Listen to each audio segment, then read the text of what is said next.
Hello, hello, hello, hello. Good morning, God bless you.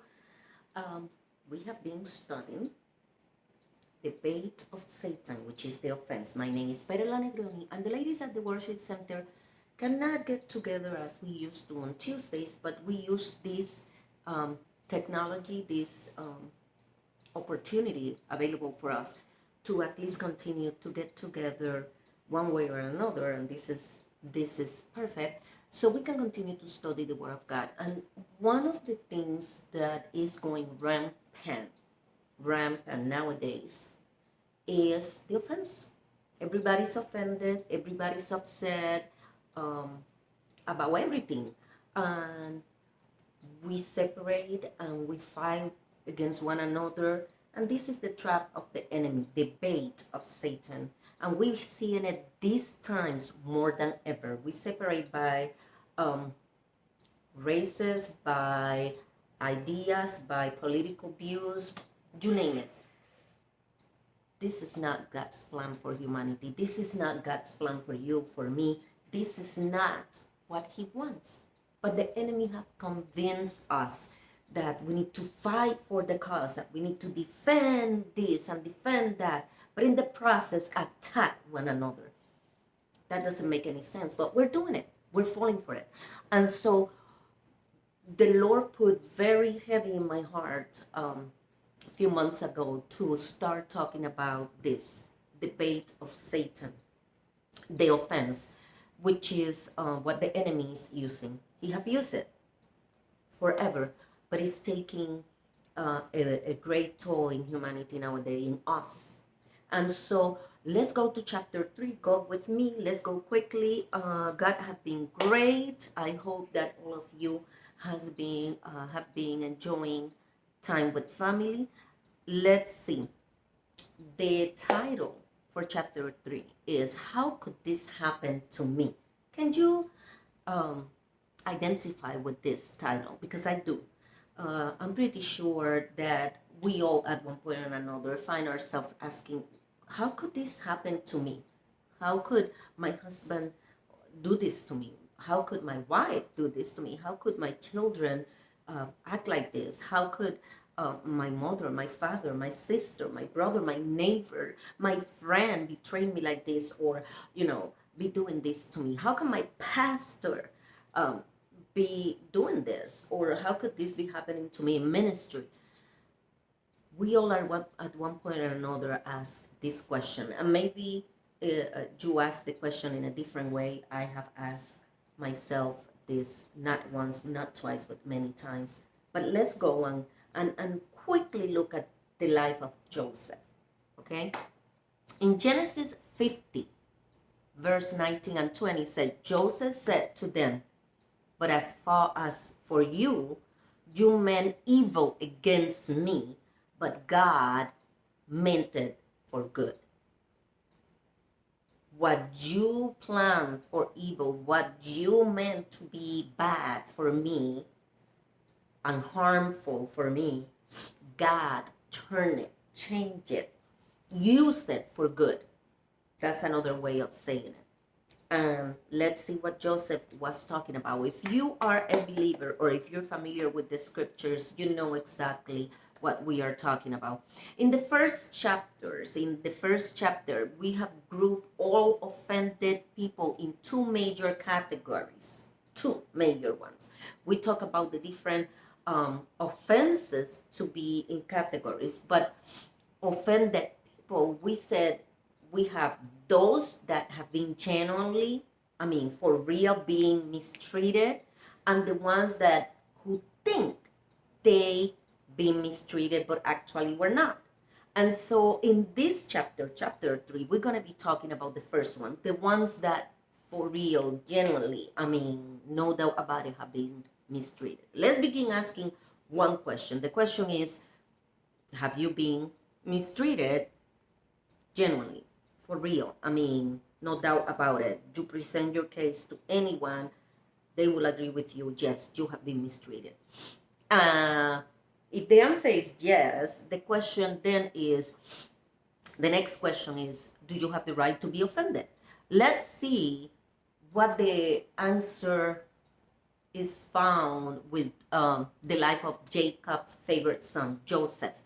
So go with me to Genesis 37 to 48, and let's see what we find there. And if you know this story, then you probably know or less already know the answer. But let's go there. We know that Joseph had a dream. He was, Jacob had, okay, let me go back a little bit. Jacob have fallen in love with this lady. He wanted her for a wife. The father of the lady said, well, you need to work for me 7 years and then you'll get her. And her name was Rachel. And he was like, sure, I work, whatever, I want to marry her. And he worked those 7 years, and the moment comes, and he's getting married. And it wasn't until the night of the wedding, and apparently they were covered themselves, and it was not. Plus, they will celebrate for sometimes 7 days, sometimes 9 days. Weddings were long celebration, days of celebration, and he probably have too much wine, whatever the reason. The moment comes of being together with his wife for the first time. The night come finally.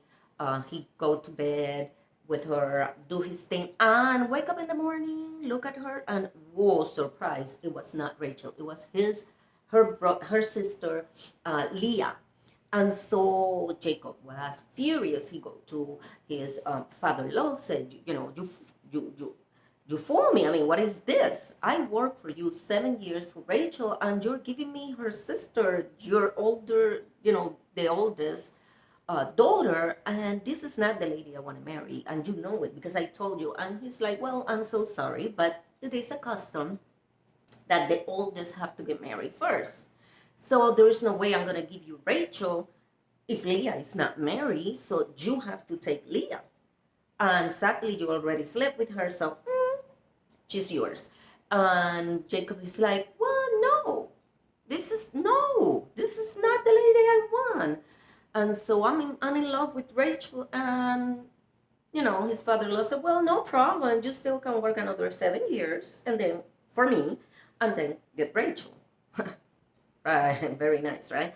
Well, he did. He worked another 7 years for Rachel. The long story short is that he ended up having 12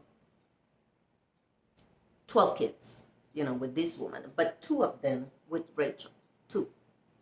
The other 10 with Leah and son of the servants. The 2 that he had with Rachel were Joseph and Benjamin. Okay, but the first one of those 2 was Joseph. So Jacob, somehow, being that Rachel was the woman that he loved, and Leah the woman that he had to deal with, and let me touch a little bit on that one, real quick. Sometimes, and I heard this from a preacher called Dante Gebel, sometimes we have to dance with the ugliest to be able to get to dance with the pretty one. Sometimes we have to put with Leah to get to Rachel. Sometimes we need to bless our Leah so we can get our Rachel. And I just wanted to leave that there. Think about it.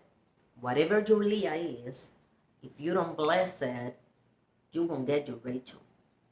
Whatever my Leah is, if I don't bless it, I won't get my Rachel. So just take it, work with that, work will continue. So Jacob ended up with, this son that he had all these other sons, 10 sons, and comes 11, Joseph, and he fell in love with his son because it was the first baby from the woman that he loved. And so later then comes Benjamin, and she died. So now he lost this woman that was the love of his life. but he had two sons from her. And the first one, Joseph, was like a prize that he waited for a long time. And so he got very attached to him. And his brothers noticed, because we notice those things, don't we? We notice. And so um, the Bible said that one day the father comes and gives Joseph a nice coat of many colors, and Joseph was like so happy, but his brothers were very jealous and very upset about the whole thing because they noticed. Okay, at one point, God gave Joseph two dreams, and one of them he see that he um, um, bound sheep in the field, and then his chief arose and stood upright while his brothers bowed down to it. And so that was the first dream. Then the second dream that he had was he saw the sun and the moon and 11 stars, representing like father, mother, and brothers, bowing to him. So when he told these dreams to his brothers and father, his brothers were upset. They were like, "What are you talking about? What?" But they didn't receive that with no enthusiasm whatsoever. They hated him more than they have hated him. So his 10 brothers decided, we don't like this brother. And because Benjamin was not included in the ones that were upset. Benjamin was like, whatever. But the 10 older ones, were very upset, and they decided, this brother of ours, he think he's all that, but he's not. I don't know if you've been in that position, but if you ever find yourself in that position, if the Lord put grace and favor upon your life for some reason and someone gets jealous, let the Lord deal with them. Don't try to get it on you to try to deal with them or explain. I've been there. I found myself there sometimes still. And the Lord and the Holy Spirit have to be reminding me, this is not your battle. If I decide to put favor upon your life in this area or that area, let me handle the jealous, the haters. Let me handle them. Don't let them get to you, and don't try to get back to them. But I have done it. So the Lord have to work with me on that. And if you have been in there or you are there, then remember, it's not our job to deal with them. So anyway, one day the father sent the 10 brothers to go and take care of, feed the flocks and take care of the flocks in the field. And Jacob, some days have passed, and he decided to send Joseph to check on his brothers. And he got there, and the older brothers have been already working and conspiring against Joseph. So when they saw him coming, the Bible said that they said, "Oh, here comes the dreamer. Let's kill him. Then we shall see what will become of his dreams." They were upset, obviously, since forever, but more since those dreams happen. And some people are gonna be very jealous of your dreams and your visions and what the Lord is showing you, and they will want to kill those dreams, and they will want to kill you, kill your spirit, maybe not physically, but kill your mind, your spirit, your enthusiasm, your desires, your emotions. We need to be careful. The main person we know is the enemy, and he will use people, he will use situations to kill your dreams. Don't allow it. And one of the weapons he used a lot is the offense. Do not allow it. We have to work smarter than the enemy. So they decided that who is Joseph? He think he's gonna be the leader over us. No, this is not gonna happen. Let's see. We kill him, and let's see how he's gonna do this after he's dead. So they threw him in a pit to die, and they took his coat and the colorful one that his father had, given him, and they tore it and they stained it with blood animal's blood, to convince the father that he has been devoured, eaten by a wild beast. And so after they threw him there, so happened that a company, because the Lord is like that, when you are already in the pit, when the enemy and your enemies think this is it, the Lord will always provide a solution, a way out. And it's funny because the way out is not always going to be to go and sit on the throne. The way out could be to be sold as slave, but it's better than being dead. So be aware of that. We need to be aware. We want that the solution that the Lord give us to our problems will be, take you from the pit and sit you on the throne. But it doesn't work like that sometimes. He get you out of the pit so you don't die, but he allowed you to be sold as a slave with a purpose and a reason, and he will keep you, and he will keep me. And we don't understand it, but he always have a plan. So let's continue. So he was sold. They decided, wait a minute, let's do something. Let's not let him rot here in the pit. This will not give us any profit. Let's just make some money, sell him as a slave. And they saw this company that were on their way, people from, Ishmaelites, that they were going to Egypt, and they said, this is it. So they sold their brother as a slave to this group that was going to Egypt. And so they make some money. And they decided, at least we're done. He's not going to bother us anymore. And they only got 20 shekels of silver. Okay? So Joseph offended them without offending them. And now they betray him, because offended people betray you. Offended people will try to get back to us.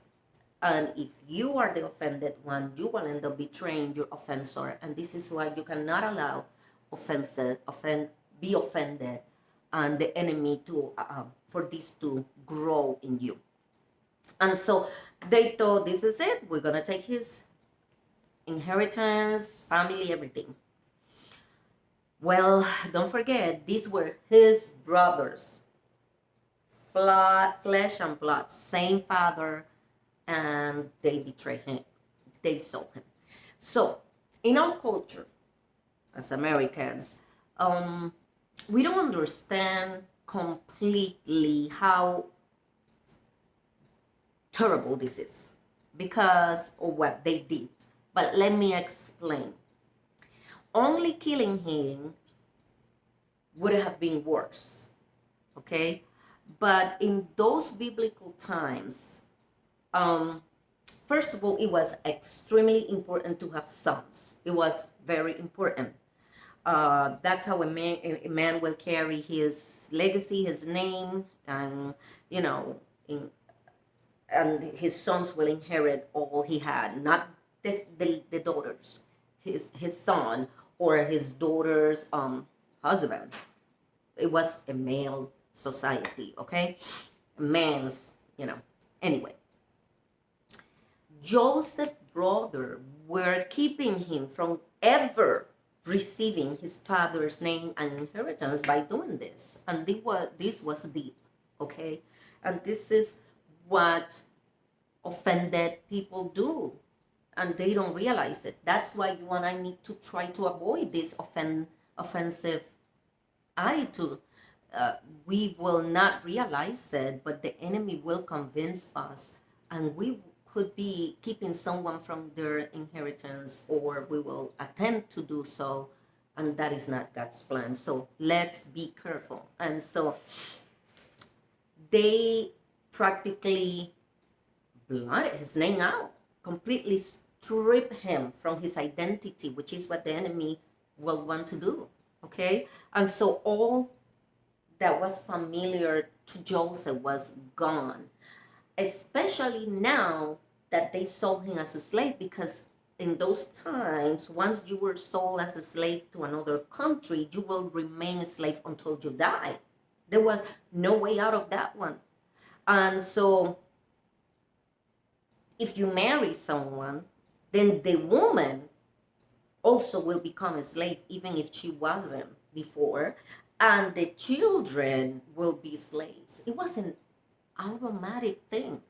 You see this? You see this? The offense can make a person that feel offended by you or me, or let me put it this way, it is you or me, will be the same thing.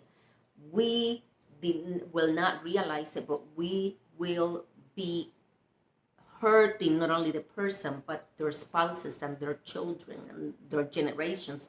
And this is not God's plan. Never was, never will be. And so it was really bad and hard to be born a slave. But it was even worse to be born as the heir of a wealthy family with a tremendous future and then be stripped away from it. Imagine, even for the people like us that at one point in our lives have family that were slaves. We're not. We are not. Our families were, but we are not.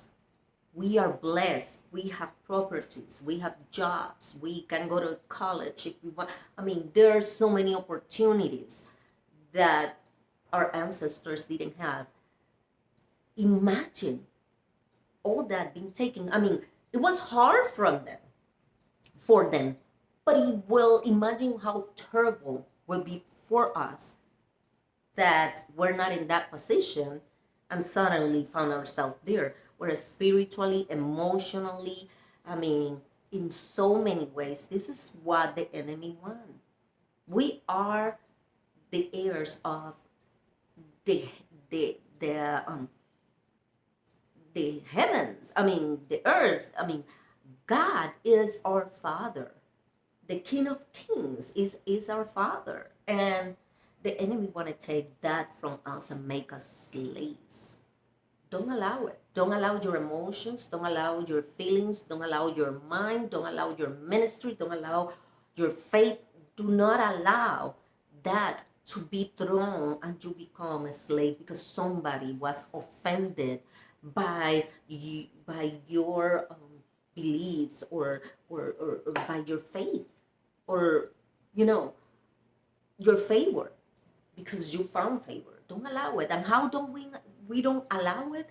By seeking God, by trusting Him, by knowing that even if for a temporary, small period of time we find ourselves there, He's gonna take us out. Let's continue. Let's continue. Over all things, do not allow to be the person that is putting someone in slavery. And so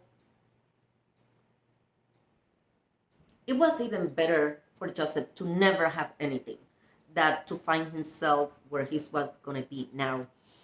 He was going to be dead, a living dead man, really. I am pretty sure that he probably thought, or at least was tempted, to wish his brothers had killed him. The point is this one. Joseph's brother did something that was cruel, that was evil, that was terrible. Okay? The perfect hindsight is this. You read this, okay? The story of Joseph that I just shared with you if you are not familiar with. And you and I, if you have read the whole thing or heard of it, then you know the outcome.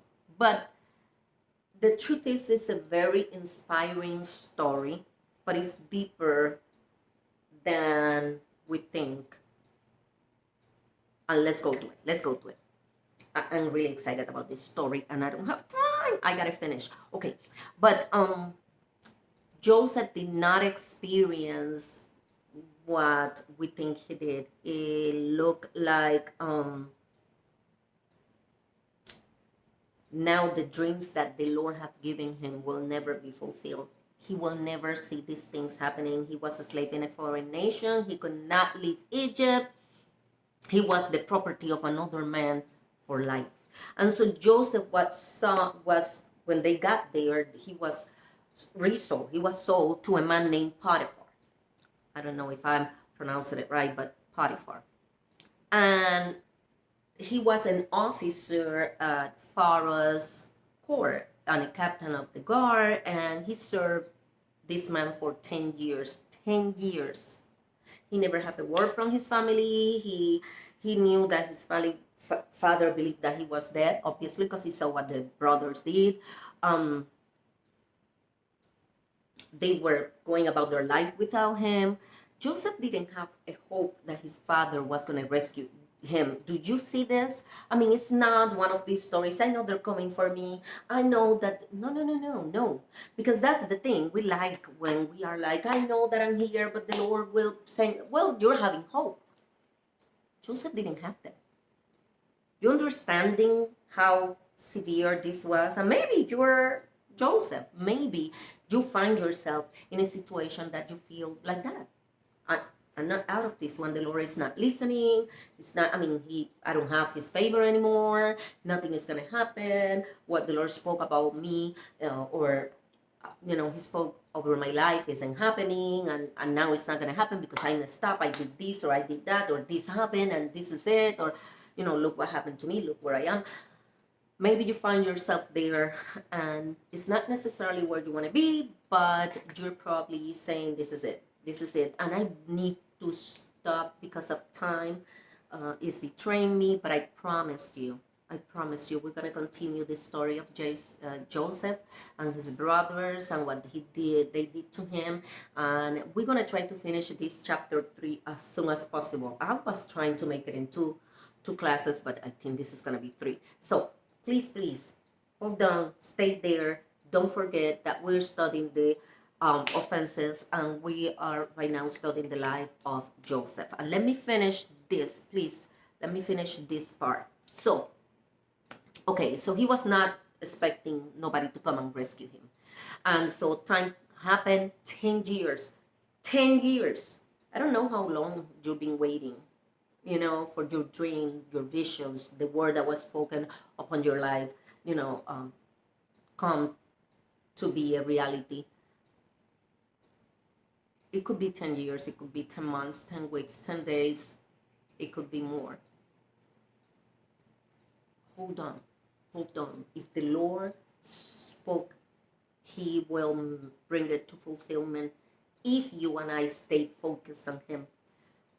We are the only ones that can delay or even throw away the word, because if our free will that the Lord will not interfere, will not touch, takes over, if we decide to, in our free will, make a decision to, not wait on the Lord or whatever, then yes, we could destroy what the Lord have. But if we stay put and wait, it will come to fulfillment. It will. God bless you. I'm going to stop here. I wanted to continue, but the time is betraying me. And I just wanted to leave you with this. If you're being genuinely offended, you could find yourself in Joseph's shoes, okay? You can identify with what I'm talking about. And my word for you today is, do not despair. Do not doubt that salvation is coming. Do not feel bad because you feel a slave of feelings, emotions, situations at this moment. Hold on. You don't need to stay there. You will not stay there. But there might be a purpose for this period in your life. Dance with Leah. Bless your Leah. Your Rachel is coming. God have a plan. He always have a plan. We all have been created with a purpose. We all have been created with a particular reason. And trust me, it's not to be offended and be slaves and be dead. So hold on a little bit more. Seek the Lord. Wait on him. salvation is coming. God bless you and see you next time.